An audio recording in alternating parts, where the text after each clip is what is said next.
अस्सलामु अलैकुम। Hello everyone, मैं हूं हाफिज सर। आज हम डियर स्टूडेंट्स, आज हम one formula one name reaction पर एक सीरीज शुरू करने जा रहे हैं।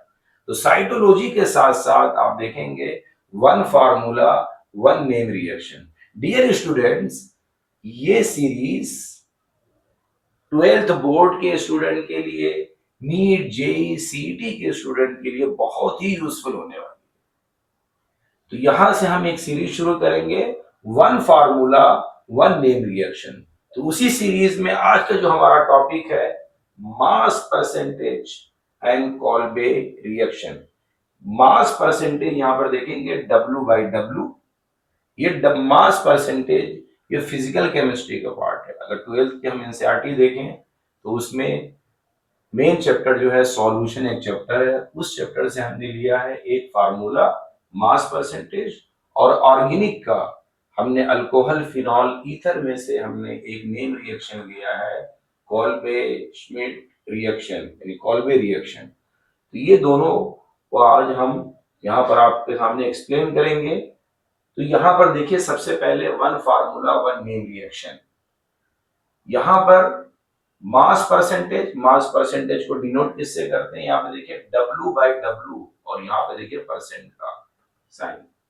तो mass percentage is equal to mass of solute upon total mass of the solution. बहुत इंपॉर्टेंट पॉइंट है, इनटू 100। यहाँ पर 100 यानी परसेंट को यहाँ पर देखेंगे, यहाँ से 100 से अगर मल्टीप्लाई करेंगे तो ये परसेंट निकल कर आएगा। क्या है, मास of solute upon total mass of the solution. यहां पर देखिए, इसको हम एक्सप्लेन कैसे करते हैं, सॉल्यूट क्या है, सॉल्वेंट क्या है, और नीचे जो डिनोमिनेटर में सॉल्यूट और सॉल्वेंट कैसे करेंगे। देखिए, mass of solute the substance dissolve in gram. यहाँ पर हम जो भी सब्सटेंस रहेगा उसका मास लेंगे, जो सॉल्वेंट के अंदर जो डिसॉल्व होगा उसको सॉल्यूट बोलेंगे। अगर हम सॉल्यूट और सॉल्वेंट के केसेस में देखें तो सॉल्यूट जो होगा वो माइनर क्वांटिटी में होगा, सॉल्वेंट मेजर क्वांटिटी में होगा। अभी यहाँ पर इस तरह से समझे, जो माइन्यूट होगा उसको सॉल्यूट लेंगे और जो मेजर क्वांटिटी में होगा वो सॉल्वेंट होगा। तो यहाँ पे the substance dissolve in gram, total mass of the solution. Total mass of the solution कैसे लेंगे, सॉल्यूट का मास और सॉल्वेंट का मास दोनों को ऐड कर देंगे तो ये टोटल मास हो जाएगा। और उसके बाद इनटू 100, यानी जितना भी रिजल्ट आएगा, जो रेशियो आएगा उसको 100 से मल्टीप्लाई कर देंगे। यहाँ पर देखिए, converts the ratio into percentage, ऐसे करेंगे इनटू 100। यहाँ पर देखिए इनटू 100। सपोज करिए हम इसको एक एग्जांपल से समझाते हैं, इसी फार्मूले को, मास परसेंटेज यानी W/W को एक एग्जांपल से समझाते हैं। देखिए, यहाँ पे सॉल्यूट शुगर 10 ग्राम है, सॉल्वेंट वाटर है 90 ग्राम है। तो total mass of the solution कितना हो गया, 10 प्लस 90। 90 क्या था अपना सॉल्वेंट इन वाटर, 10 क्या है सॉल्यूट, टोटल कितना हो गया 100 ग्राम। तो ये जो 100 ग्राम है इसको हम यहाँ पे रखेंगे total mass of the solution. यहाँ पे देखिए कैसे, मास परसेंटेज 10 क्या है हमारा मास ऑफ सॉल्यूट, और डिनोमिनेटर में क्या है total mass of the solution. तो 10 अपॉन 100 इंटू 10 कितना आ गया, इज इक्वल टू 10%।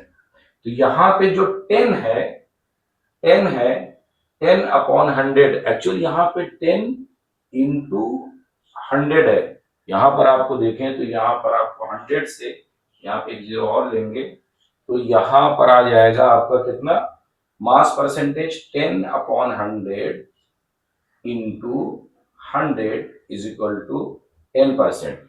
बहुत ही सिंपल है, अगर हम इसको दो जीरो को यहाँ पे कैंसिल आउट कर सकते हैं तो अपना कितना बना, 10% बना। तो ये है मास परसेंटेज का फार्मूला। याद रखिएगा, बहुत इंपॉर्टेंट है, सॉल्यूशन का सबसे पहला फार्मूला है मास परसेंटेज। टॉप पे लिख रखेंगे मास of solute upon total mass of the solution, नीचे डिनोमिनेटर में सॉल्यूट और सॉल्वेंट का मास इनटू 100 कर देंगे। तो इस तरह से आपने देखा मास परसेंटेज। अभी हम एक नेम रिएक्शन करेंगे। आपको पता है कि ऑर्गेनिक में नेम रिएक्शन बहुत इंपॉर्टेंट है। अगर पूरी ऑर्गेनिक केमिस्ट्री में जाए तो 25 28 नेम रिएक्शन है जो बोर्ड के पॉइंट ऑफ व्यू से और नीट जेई के लिए भी बहुत इंपॉर्टेंट है। इसका कॉन्सेप्ट क्लियर करना जरूरी है। अगर आपको नेम रिएक्शन कॉन्फिडेंस के साथ आ गया तो आप बहुत अच्छी तरह से बोर्ड का एग्जाम क्लियर कर सकते हैं। यहाँ पर देखिए नेम रिएक्शन, यहाँ पे देखिए कोल्बे श्मिट रिएक्शन, इसी को अगर एनसीईआरटी में देखें तो सिर्फ कोल्बे रिएक्शन लिखा है। तो कोल्बे इलेक्ट्रोलाइसिस रिएक्शन एक अलग है जो 11th के एनसीईआरटी में दिया हुआ है। वहां पर आप बनाएंगे अल्केन का फॉर्मेशन होता है। यहाँ पर आप देखेंगे कि सोडियम फिनॉक्साइड यानी फिनॉल से आपको क्या बनाना है, सैलिसाइलिक एसिड, जो कोल्बे श्मिट रिएक्शन ये 12th की एनसीईआरटी में है। तो ये जो फिनॉल टू सैलिसाइलिक एसिड है, ये किस साइंटिस्ट ने दिया था, कोल्बे श्मिट रिएक्शन। इसीलिए ये इसको हम नेम रिएक्शन कहते हैं क्योंकि साइंटिस्ट के नेम पर है। तो सबसे पहले फिनॉल लिया, फिनॉल के अंदर हमने NaOH डाला, सोडियम हाइड्रोक्साइड, यहाँ पर क्या बन गया, सोडियम फिनॉक्साइड ONA।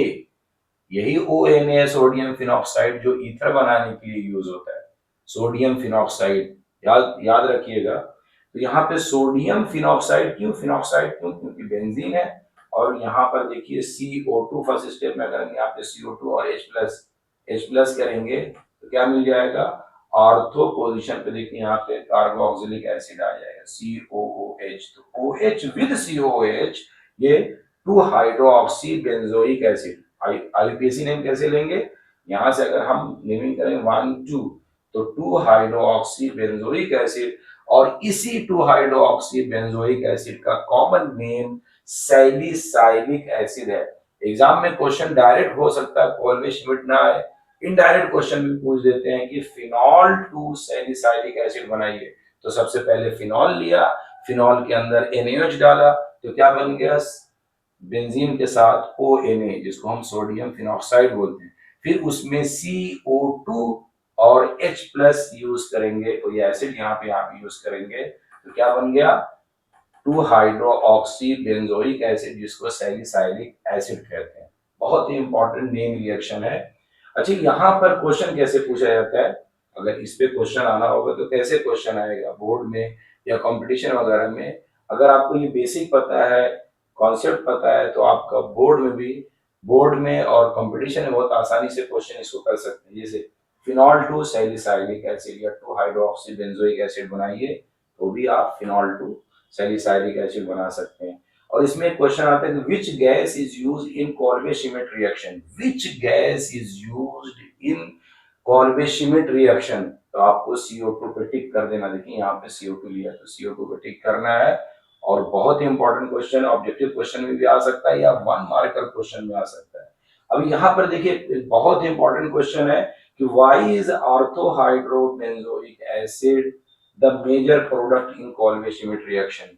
मतलब यहाँ पर जो क्यों ऐसा होता है कि ये जो COOH है ये ऑर्थो पोजीशन पर आया है, पैरा पोजीशन पे भी जा सकता है, लेकिन ये जो प्रोडक्ट है सैलिसाइलिक एसिड ये मेजर प्रोडक्ट है, इसीलिए यहाँ पर इसका फॉर्मेशन हुआ। ये किस में आता है, इलेक्ट्रोफिलिक सब्स्टिट्यूशन रिएक्शन के अंदर आता है। तो यहाँ पे क्वेश्चन ये पूछा गया है कि क्यों मेजर प्रोडक्ट बनता है। तो इसका एक बहुत ही सिंपल रीजन है, द ONA ग्रुप एक्टिवेट, ये जो है ONA ग्रुप ये एक्टिवेट करता है ऑर्थो एंड पैरा पोजीशन पे। मतलब यहाँ पे जो ONA ग्रुप है ये ऑर्थो पैरा डायरेक्टिंग ग्रुप है, लेकिन the ortho product is more stable due to intermolecular hydrogen bonding. यहाँ पर जो बहुत इंपॉर्टेंट है, ortho ortho product is more stable due to intermolecular hydrogen bonding, hence form in greater amount. इसकी वजह से ये जो ऑर्थो ग्रुप होता है इसमें हाइड्रोजन बॉन्डिंग स्ट्रांग होता है। इसकी वजह से यहाँ पर क्या होता है कि 2 हाइड्रोक्सी बेंजोइक एसिड या सैलिसाइलिक एसिड मेजर प्रोडक्ट होता है। तो यहाँ पर अगर हमारा 1 फार्मूला 1 नेम रिएक्शन का अगर हम कंक्लूजन देखें तो हमने एक फिजिकल केमिस्ट्री का एक फार्मूला लिया, मास परसेंटेज, और उस मास परसेंटेज का आपको W/W के नाम से जाना है, W/W%, और उसमें सॉल्यूट का मास और डिनोमिनेटर में हमने सॉल्यूशन का मास रखना है, यानी total solute plus solvent into 100 कर देना है। और इसी तरह से अगर हम नेम रिएक्शन पर आए तो कॉल्वे रिएक्शन क्या है, फिनॉल लेना चाहिए, फिनॉल से आपने NaOH डाल के ONA बना दिया और उसके बाद आर्थो पोजीशन पे कार्बो ऑक्सिलिक एसिड लगा दिया। यहाँ पे देखिए आर्थो पोजीशन पे कार्बो ऑक्सिलिक एसिड अटैच कर दिया, ये हो गया कॉल्वे रिएक्शन। एक्चुअली यहाँ से स्टार्ट होता है इनका कॉल्वे रिएक्शन, लेकिन एक स्टेप पीछे से फिनॉल वाले चैप्टर में तो हम यहाँ से दिखाएंगे फिनॉल NaOH में ONA बनता है, सोडियम फिनॉक्साइड, और फिर वो ये डिसाइड करता है कि आर्थो पैरा डायरेक्टिंग ग्रुप है और कौन सा मेजर प्रोडक्ट होगा। तो डियर स्टूडेंट्स, आज का टॉपिक कैसा लगा कमेंट बॉक्स में जाके जरूर कमेंट करें, क्योंकि आपके कमेंट्स हमको और बेहतर बनाते हैं। तो ये तो मिलते हैं अगले वीडियो में एक और इम्पोर्टेंट टॉपिक के साथ, एक और नेम रिएक्शन और एक और फार्मूले के साथ। ये जो हमारी सीरीज शुरू होगी, ये बोर्ड के एग्जाम या नीट तक हम इसको कंप्लीट करेंगे, और इसके साथ साथ साइटोलॉजी का जो पार्ट हमारा चल रहा है वो चलता रहेगा। हम 1 बाय 1 ऑर्गेनिज्म करते हुए आ रहे हैं, तो उसको हम कंप्लीट करेंगे। तो उसी के साथ साथ हमने one formula, one name reaction start किया है। ये आप लोगों के लिए, 12th बोर्ड के लिए, नीट जेईई के स्टूडेंट के लिए बहुत ही यूजफुल होने वाली है। तो मिलते हैं अगली वीडियो में एक और इम्पोर्टेंट टॉपिक के साथ। ज्वाइन कीजिए हाफिज सर की सक्सेस क्लासेस, ऑफलाइन या online. And don't forget like, share and subscribe. Thank you. आपका अपना हाफिज सर।